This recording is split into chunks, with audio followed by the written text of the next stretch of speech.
Okay, well, I'm honored to have my daughter as our presenter today. Let her tell about her own story, uh, but I'm very pleased that she can take the time to be with us today. Okay, thank you. Hi, everyone. My name is Leela State, but very proud daughter here and delighted to be with you. Heard a bit about how meaningful this organization has been to my dad. So that is wonderful, and I feel happy to be connecting with all of you. Our topic for today is the Sustainable Development Goal number 5, which is focused on gender equality. So I'm going to give a little bit of an overview of my background and some of the work that I've done that has been connected to this particular issue area. I'm going to talk a little bit about what SDG number 5, gender equality, is all about. And we'll try and have some components that are a little interactive if you're able to participate either in chat or on the call. And we'll leave plenty of time for discussion at the end before we send you on your way. So a little bit about me and what brings me to this work from a gender equality perspective. First, my personal background. So being a woman myself and having great leaders in my life. This is a picture right here on the top left of my nani, who is my maternal grandmother in India. She was a woman very much ahead of her time. Can you see okay? Yes. Great. She is a woman very ahead of her time. She had lost her husband tragically in a car accident, had 3 young children. In those days in India, a woman in her position would typically move in with relatives. She went out on her own. She raised 3 children. She became the first woman city council member for the city of Mumbai, India. Had an amazing life and career and was a huge inspiration for me growing up. So it's always good to know kind of the shoulders on which you try to stand on as you make your way through your own life. And she was one of those people for me. And I have had a 2-decade-plus career at this point, and a lot of it has intersected with the gender equality space. One of my very first projects I worked on was called The Girl Effect. And that was,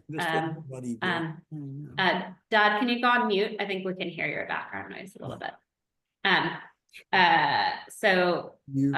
was all about global development issues and trying to get girls' leadership on the global development agenda. So there's a lot of funding that goes to various different issues, but very little funding was going to girls and women's issues. Hi, Betsy. Thanks so much for joining us. I'm just giving a little bit on my background. Since then, I've gotten to work with some amazing women leaders in the world. So this is a photo with First Lady Cherie Blair and Condoleezza Rice, who was our former Secretary of State and Provost at Stanford, which is my alma mater. I've gotten to work on girls' education issues in Africa and India and other places.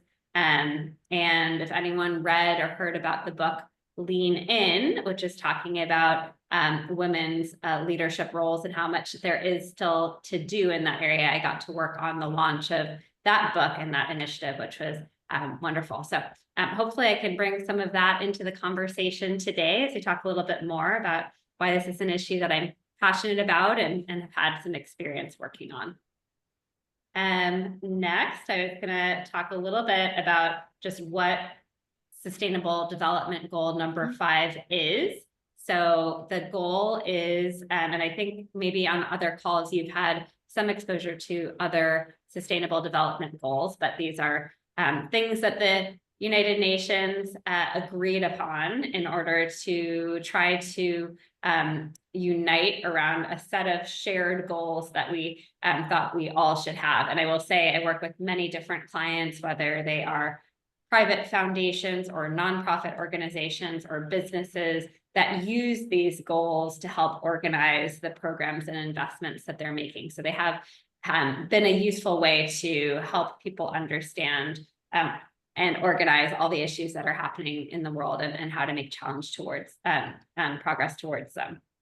So sustainable development goal number 5 is specifically about gender equality. Specifically, it's about achieving gender equality and empowering all women and girls.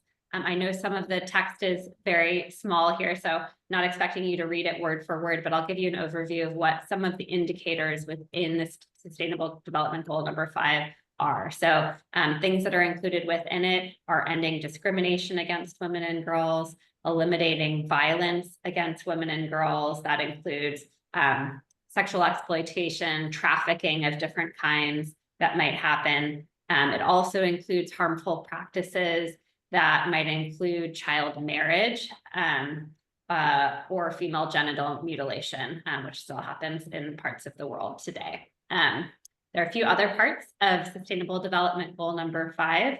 Part of it is recognizing and valuing the unpaid care and domestic work that happens and shared responsibility within the household, which obviously we know is still an issue in many ways today. There's also how gender equality factors into leadership, whether that's in the political realm, in the economic realm, or in public life. So it covers all of those different facets. And we're going to talk a little bit more about that as we get into how do we actually measure the progress we're making as it relates to gender equality, because actually we've made relatively more progress in some areas compared to others. Finally, this indicator is around sexual and reproductive health. We know there have been some changes, of course, in the US related to reproductive health, and that's certainly an issue globally as well. So I first wanted to just start with an overview of what the Gender Equality Sustainable Development Goal is before I move to how are we doing with respect to that goal. Does anyone have any questions that they want to ask, either in the chat, or if you want to come off of mute, welcome any questions. And if not, I'll keep moving. Okay. I'm gonna feel free anytime to put anything in the chat. I don't mind multitasking and seeing what's on your mind. So that's great. How are we doing with respect to Sustainable Development Goal number 5? It's been out there for a number of years. So how are we doing? We are not on track to meet this target by 2030, which was the ambition for the goal. And if you look at this chart here, it is looking at, out of the 5 indicators that I just said to you, how many of them have we made a lot of progress towards? So we're on track with 15.4% of the indicators, and very far or at a moderate distance away from the other indicators. So if we stay at the current rate of where we are globally as it relates to gender equality, it will take 300 years.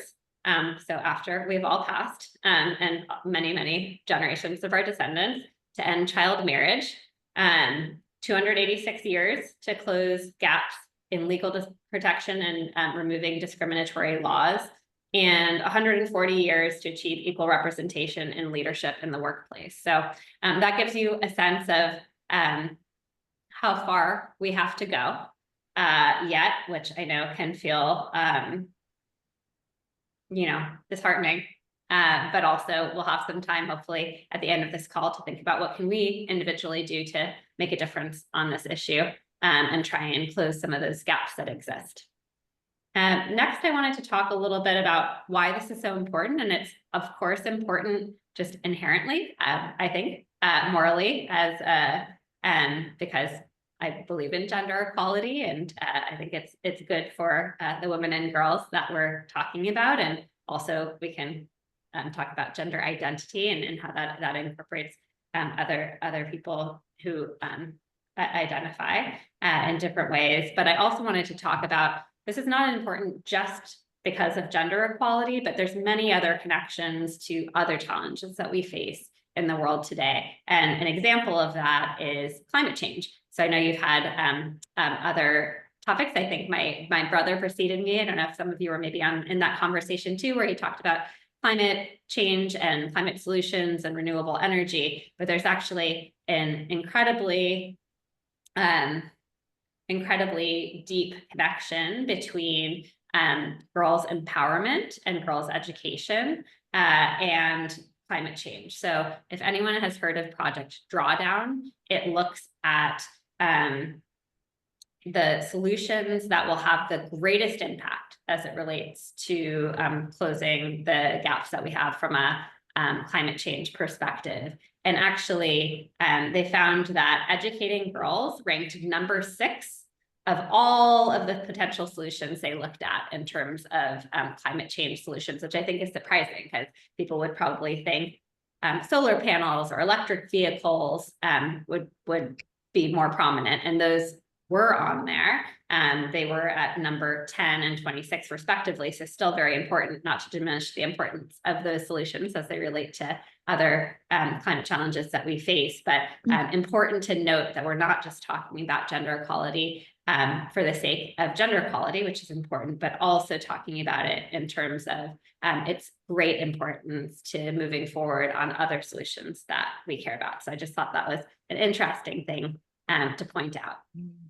I also wanted to point to another great resource for how we can think about gender equality and how we're doing in that way today, and also the gaps that we have to close moving forward. So every year, the World Economic Forum, so sometimes in January, you probably see in the news, there are lots of world leaders that gather in Davos, Switzerland to talk about world issues.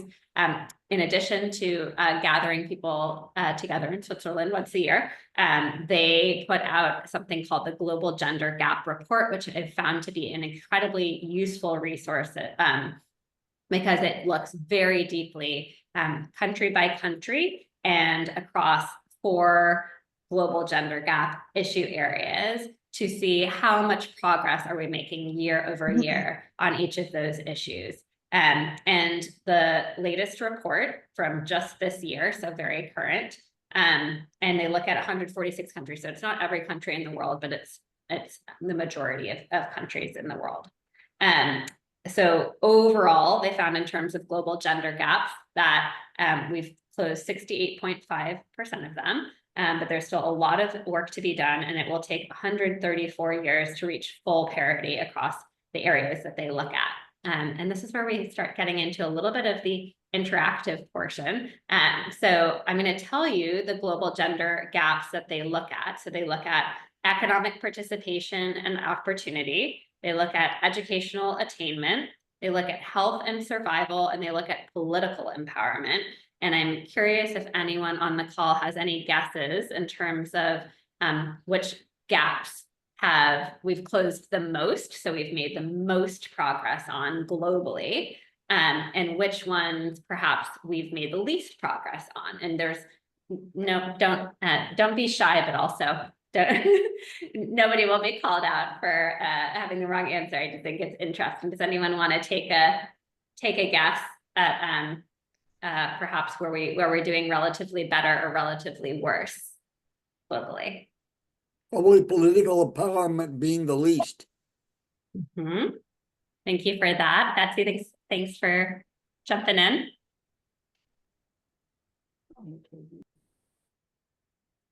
Oh, yeah, there I am. Yes. Hi, Betsy, I can hear you. Okay, I will just take a guess that we've done the most on, well, from top to bottom, of the economic participation and the least on the political empowerment.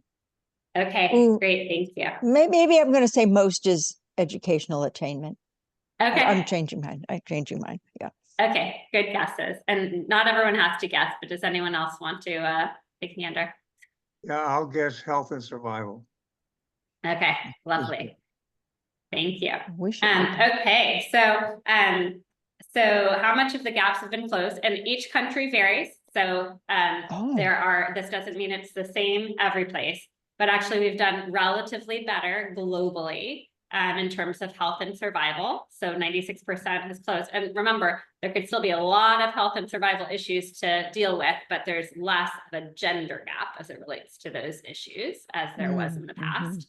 Educational attainment, as you suggested, Betsy, is up there. So we've done better there. There are still huge issues. So not discounting that in some communities and in some countries, there are still very real issues as it relates to educational attainment, but we've done relatively better globally as it relates to educational attainment from a gender perspective. We have done, there's a big drop then. So those both were in the 90s, and then we take a big drop to 60.5% in terms of economic participation and opportunity. And then, yes, right, you're right in terms of your guesses that political empowerment, we've done the very worst. So there's another very steep drop off after that. And it's by far the worst in terms of how much of the gap has been closed, only 22.5%. So I just think that's interesting because it's very easy sometimes to lump all of these issues together, but I feel like this is a very helpful way to frame which issues maybe need particularly more focus as it relates to the gender connection.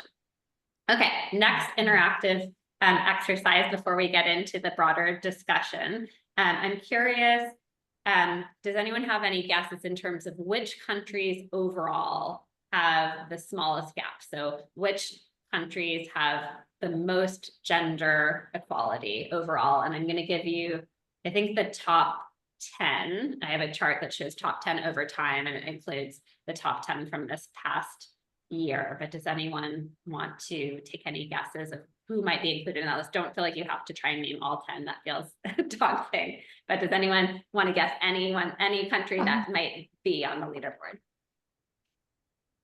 The Nordic countries. Mm-hmm. Yeah, I think that's a good instinct, George. So that would be like Yeah.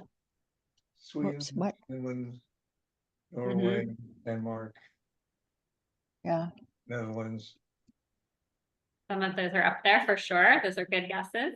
Any outside of that path that anyone can think might be on there? China I was might be- surprised by some of these. China might be pretty high. Aha. They're not in the top 10. I have to look at where they show up or if they're even on this report. Well, I'm thinking other European countries, but I'm trying to run through countries in my mind to see if there's any place that I would guess is doing as well or better. That's okay. Well, Taiwan. Oh, but that's not recognized as a country at the yeah, UN. I'm not sure if they come out separately in this report. Well, Yeah. definitely the Nordic countries do very well. This is a really small chart, so you'll have the slides later if you want to dig in, and the links will be in the slide notes if you want to do your own research, but I'll read them out for you. So Iceland is #1 as of 2024. Iceland #1, and actually, if you look across this chart, Iceland has been #1 since 2009 and has never dropped from the #1 spot. So everyone should go to Iceland if you haven't been already, or take a virtual tour. Interesting place to learn more about. Yes, Nordic countries are up there. So Finland is #2, Norway is #3, New Zealand #4. #5, Sweden. So yeah, all the countries. That was the right instinct, George. You've got named many of them that are up there. Then surprisingly, Nicaragua is in the 6th place. And Latin America has actually done relatively well on some aspects of gender parity, which was, even as someone who's been to quite a bit of Latin America, was a little surprising to me. The Netherlands. Then we have one country from Africa in the top 10, which is Namibia. That's #8. And then we have Ireland and Spain, which I was surprised to see in the top 10. So anyway, just a bit of fun. But I thought that you would find that interesting. And that's the presentation part of today, which is just to give you an overview of where we are on gender equality.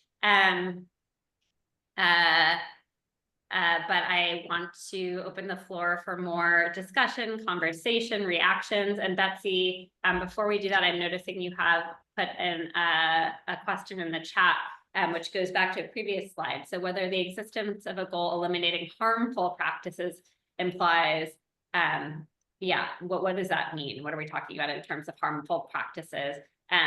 That I think would include things, including could be female genital mutilation, not just that, but child marriage could be in that. So there's early marriage is still pervasive in some places. So I don't know exactly how they characterize elimination of all harmful practices, but I know that those are some of the specific indicators that the UN Sustainable Development Goals looks at. And I will stop sharing for a minute so we can see each other better. An adjoining question is, when this became UN, policy, was it a vote? Like, did it have to be sort of a unanimous or a majority vote of the General Assembly, or how did this pass? I know that the input process was very widespread, as you would expect it to be. So there was a lot of, I don't know if crowdsourcing is the right word, but a lot of input went into forming the goals, but I do not think it was, I don't know. I think that some countries that are part of the UN would maybe have different perspectives on how many of the goals there should be. They did fit a lot into the goals, so there are many of them. And then within each of the goals, there are many sub-indicators. That's both helpful in terms of feeling very comprehensive, but it's also a lot. So I think what I find in a lot of my work with clients is that they tend to gravitate towards a few where they feel like they can make a particular impact versus they're trying to boil the ocean and address all of those things. Okay, thank you. Yeah, sure. Other questions or comments? Part of the discussion question I had in mind is, what do we feel like we can do in our personal lives to make an impact on these issues? Because they can feel very, very big and sometimes far away. But I think one of the things that is important to remember, I think, is everyone on this call based in the US? Yeah. What we didn't talk about when we talked about the top 10 is nobody suggested that US was on there, because we all probably knew that we weren't, and we're definitely not. We're 43, which is not good. Whoa, I didn't think it was that low. Oh. Yeah, so we have a lot of work to do here. So yes, there's issues that we don't have here in the same way, like female genital mutilation or child marriage or some things like that, but there's a lot of work to be done here. So would love to open the floor to a little mini brainstorm on what we might be able to do better. Leela, if you don't mind, I guess I'd like you to tell more of your own story than you have. I mean, I think it'll be instructive because, you've made a whole series of decisions in your life that I think had impact on this because of your interest. So can you just run through that quickly for the rest of the people?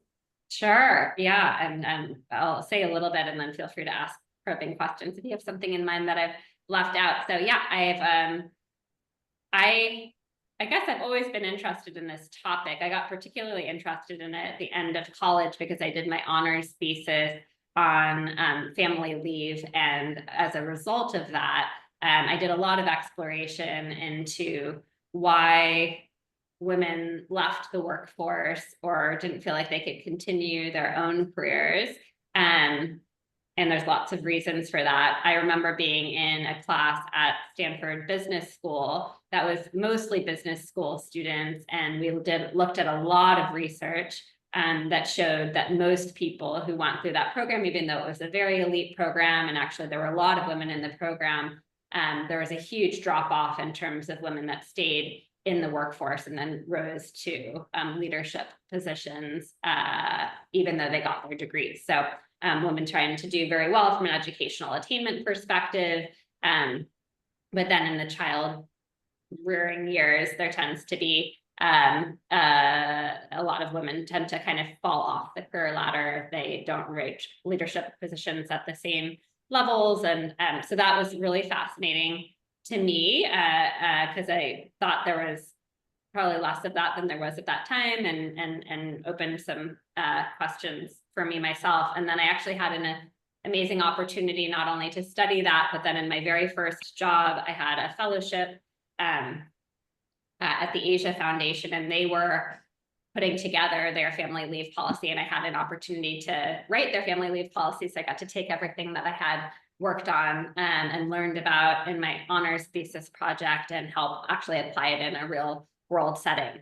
And then I would say personally, I ended up having kids relatively on the young side compared to my friends, although not probably a globally average super low. But I had my first, I got married at 25 and then had my first child at 26 and then had second at 28. And so we, my partner and I, so we've been married for 18 years now, you know, had to navigate trying to get him through law school without debt, with a little baby, and trying to navigate to demanding careers and raising two hopefully happy and healthy kids over the past number of years, and trying to do that in a way that would have the family life and life for our kids that we wanted for them and wanted for ourselves, and to have the careers that we wanted to have as well. So that's where we are, and happy to say more about that, but it's been quite a journey. Yeah. Was there any more that you had in mind, Dad, of what you wanted me to talk about? Well, I guess, you know, you had this chance because of your having taken enough Spanish so that you were able to go a year, I guess, before you were supposed to be of the age to do it, to Costa Rica and live with a family for the summer when you had finished just what, 8th grade, 9th grade? Yeah, 9th grade. 9th grade. And I mean, I think that was an amazing experience. And of course, Costa Rica is a rather forward-looking country in many ways. And so I think you had a wonderful experience there. And that kind of got you started on things. And then when you were at Stanford, I know that you went to court with women that were being abused because they needed language translations, for instance. And so you did things like that while you were still at university. And then once you had a job where you were working internationally and helping foundations and corporations and philanthropists spend their money, talk to the group a little bit about how that worked out, why you did that. I think partly because of the course that you ended up first auditing and then setting up at Stanford on effective philanthropy. Yeah, well, I think that, I mean, not to answer the question I posed, because I'm curious what your own answers are for yourselves, but one of the things that I think I became aware of is just relatively how little funding goes to this issue. So we know it's a big problem, and hopefully the slides and presentation illuminated that, but it hasn't been an area of great philanthropic focus. Even in terms of international development, relatively little funding has gone to it. And so it was work that I wanted to be a part of. And I think because I felt personally passionate about it, I had the opportunity early in my career.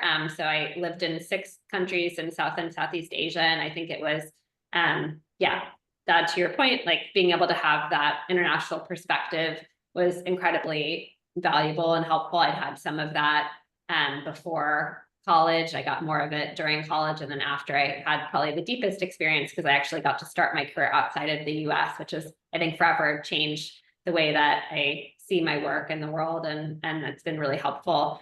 One of the programs I got to work on when I was in Nepal was looking at vocational training for women in untraditional, what was considered untraditional fields. So I got to write a grant proposal for women to break into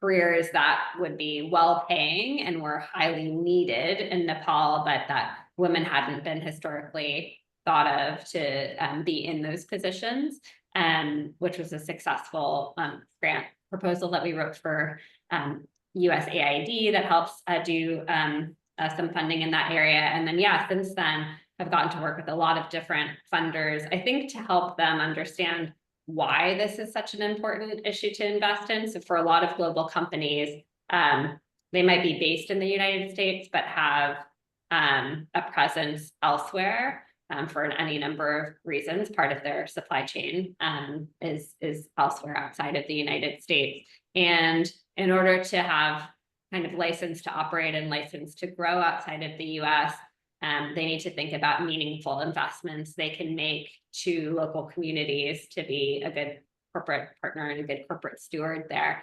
And it's been really wonderful to work with a lot of organizations to help them understand why this is such an important area to invest in.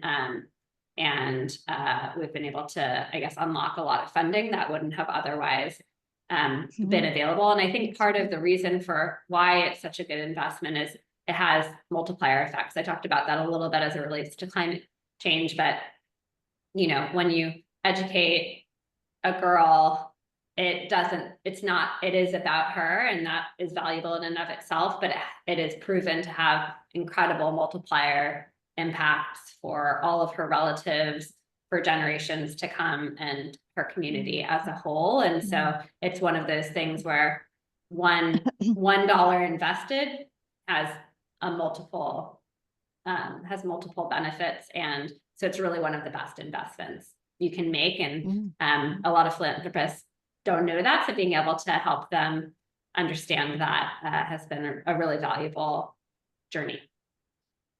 That's great. Any other thoughts or questions? I do. Hey. I wondered what the date on the data that was used for the ranking is or was. Yes.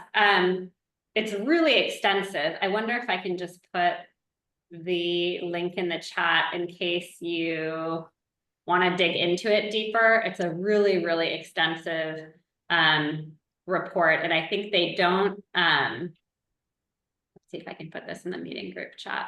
And then afterwards, I'm sure, I don't know if that didn't come through very clearly, but I encourage you to dig into the report. I know it's not light reading, it's very heavy reading, but they look at a lot of indicators, and I wouldn't be able to do it justice on this call, but in each of the 4 areas, you know, they do a really deep dive, and then they're able to compare year over year. So on the World Economic Forum Global Gender Gap report, that they've been at that for so many years now. So I think part of what has been interesting is,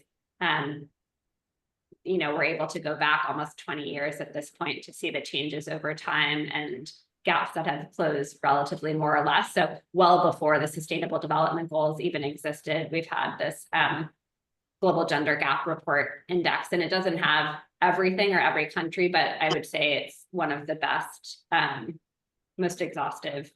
And the fact that they do it annually too is incredibly helpful, because not all countries stay the same. Like we saw, Iceland has been really consistent, but there are new leaders and laggards each year. And so being able to see some of those up and down trend lines is really interesting too. The reason I asked is that I've been reading that and actually hearing from people's personal experience that a lot of the professional classes have been gaining, the percentage of women in them has been getting greater every year. Yeah. So that in engineering classes locally here anyhow, they're Yeah. more female than male. Right. Yeah, I think that's really interesting. One of the some of the other, so those things are, some of that is true, depending on which country you're in. Some of the things where perhaps there's less equity, depending on where you look, might include women that are rising up to leadership positions. So in terms of education, in some ways, actually, women are outperforming men in terms of some of the graduate rates.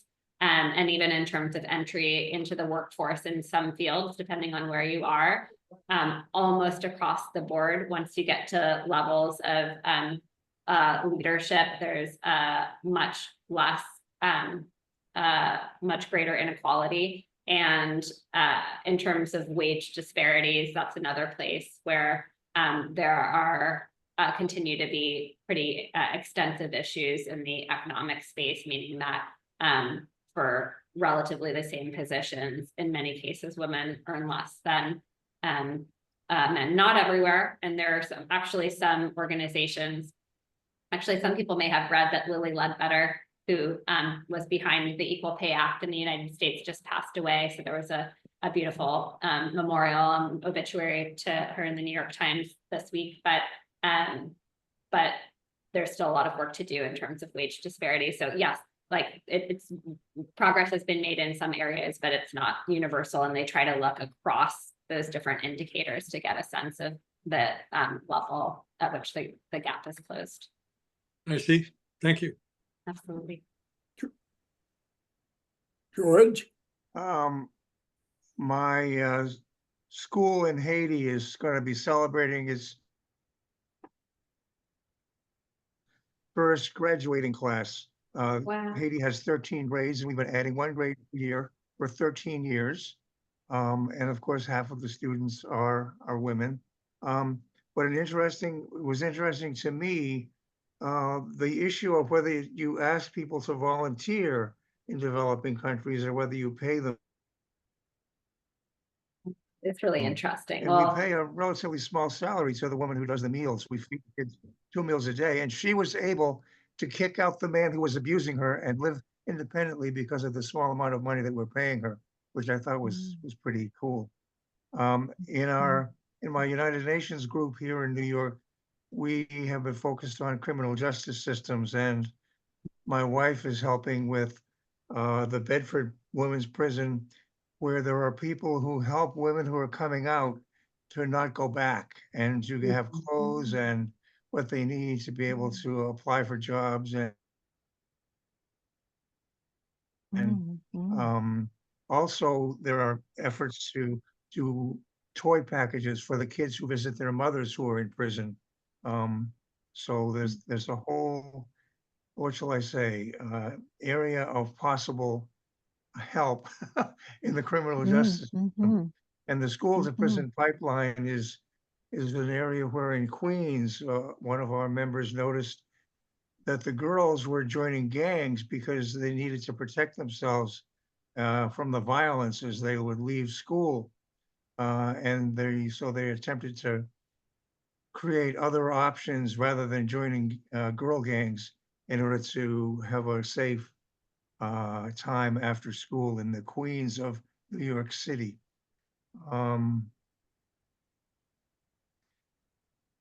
And just to give one sense of what people are up against, the people that I work with were living in Haiti early in the game when they were first starting at the school. And there was a woman who was being abused by her husband, and they decided they were going to help her, and they took her to the police. And the police said, tell her to keep her mouth shut or she will be done harm. That's what the police remedy was for a woman who was being abused in Haiti, just for the record. Oh my gosh. mm, mm, Well, Haiti has so many needs, George, and it's amazing that you're working on that and having the impact that you have. I think those, yeah, those personal stories are very telling and reminiscent of some of the work I've come into as well. I worked on one project, I think it was in Papua New Guinea, that was working on issues where women had been abused, and actually it was found out that the police, when they came to interview women about the sexual violence they had experienced, then committed acts of sexual violence on the women. So it was like double abuse, which was, I think, one of the more heartbreaking things I have come across over the years, but it is not unique to one place. And I think that those issues are very hard and very real. And it's wonderful to hear that you're helping a woman escape her situation and create her own life. So thank you for that. Thank you for sharing. mm. Any final thoughts or questions before we wrap up? I know it's later in the evening for some of you, so I really appreciate you tuning in and giving your time and engagement. I think we'll follow up with the recording and some reading if you're interested in learning more. Okay. Leela, Yeah. which of the projects, since you've been in the private sector, Mm. which of the projects over the years do you feel like have had the greatest impact and continue to have an impact? Yeah, and thanks for that question. Well, I mentioned Lean In. So Lean In was a book that Sheryl Sandberg, who used to be the COO of Facebook, now Meta, wrote. And that's an interesting one. That really focused on women in the workplace, although it is sort of women more generally. And I thought that was really illuminating. And it's very funny now in my work because I don't think people even used the term lean in before that book came out. The idea was that if you're sitting in a corporate boardroom, you'll see men and they'll actually like lean into the conversation, and women either physically or just metaphorically would sort of like lean out more. But this idea of like leaning in, whether physical or otherwise, really took hold. And it's amazing because I feel like now I can't get through a week in the workplace without someone using that term of like, we're going to lean into this or we're going to lean into that. So I think that's an example of something that just has, it caught people's attention and it kind of stuck. So it was fun to be part of that team. And then the Girl Effect that I mentioned, that was one of the very first projects I worked on. I really think it helped get issues facing girls on the global development agenda. And now I think, they're much more considered in terms of global development, international development funding than they were before. So that's felt lasting and important too.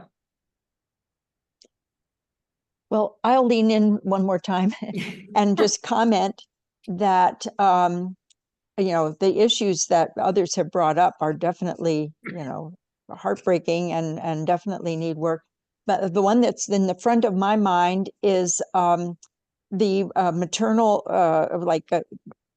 maternity deaths and infant death rates are in this country lag many countries, most of the ones I think that are economically comparable to us. And, I think it's partly rooted in our history, and I have hope. I don't know, I haven't thought deeply about what I might do myself about that, but I have hope that because we are facing up to our racial issues more and getting more understanding of it, I believe or hope that the medical profession is also working on that, and that should bring an improvement. And if we can provide just a floor of, a safety net economically for women, I think that will make a difference too. So anyway, I'm going to vote for the better presidential candidate, if nothing else. So Well, and I think I appreciate that a lot, Betsy, and I think that's where the political realm and the health realm get intertwined. So I actually think some of the literature is that we've taken steps backwards due to just people not feeling like they have access to the maternal care they need, right. and that being harder to access depending on where you are, and Yes, providers yeah. feeling like they can't provide the care that they may want to give, and so I do think that there's an intersection there, and yes, in some ways I think things are moving forward, and there's a lot more conversation about health equity, which has become a term that I didn't hear very much a few years ago, but there's been a lot more conversation around it in recent years, and yet in other regards it feels like we're moving backwards, so definitely a need for more focus there. Yeah.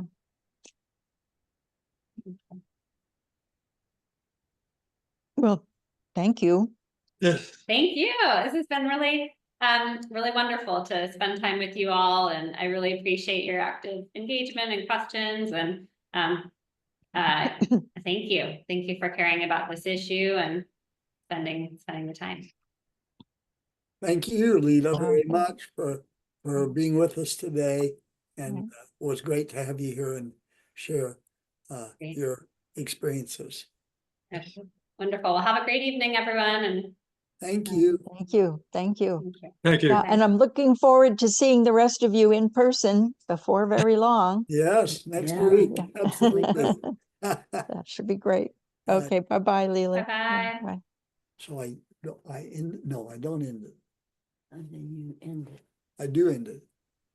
Yeah. Okay, See. but I don't end the audio.